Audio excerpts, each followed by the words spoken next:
Deborah, congratulations. Black carpet of them, The Scare. I mean, how does it feel for you tonight? It feels really surreal. It feels incredible, just to be back on the show, playing a completely different character. It feels like such an honor.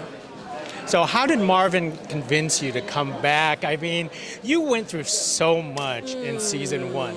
You know what? It wasn't much convincing because the work was beautiful, and I feel like as an actor, it is a blessing to be able to step into a role that allows you to really stretch your muscles and show what you can really do. You don't get those opportunities often. And you don't get opportunities often where you can really trust the creator of a thing with your work.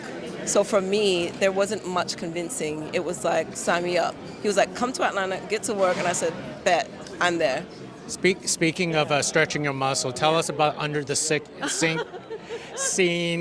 Was that all you, or is that all camera work? No, it was all me, and I actually didn't know. Yeah, I shocked myself, But one thing, one thing that season 1 showed me is that I'm far more capable than I thought I was.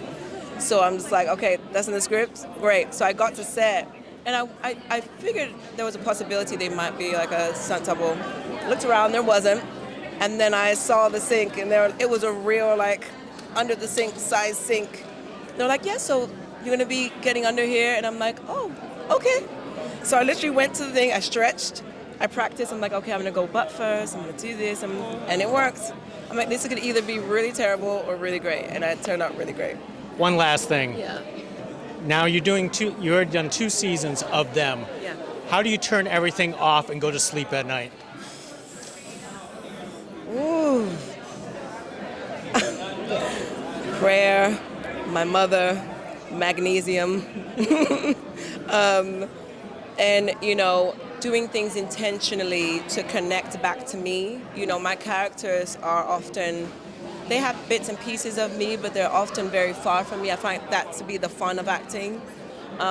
So when I'm done with a character, especially one that kind of needs to be released, I do things intentionally that Deborah does. Not that character does, that Deborah does. I connect with my friends, my people that remind me of who I am. So that's how I turn it off. Well, who knows? Maybe season 3, you're coming back again. Listen, I would be there. Well, thank you very much. Thank you so much. Thank you. Thank you so much. Thank you.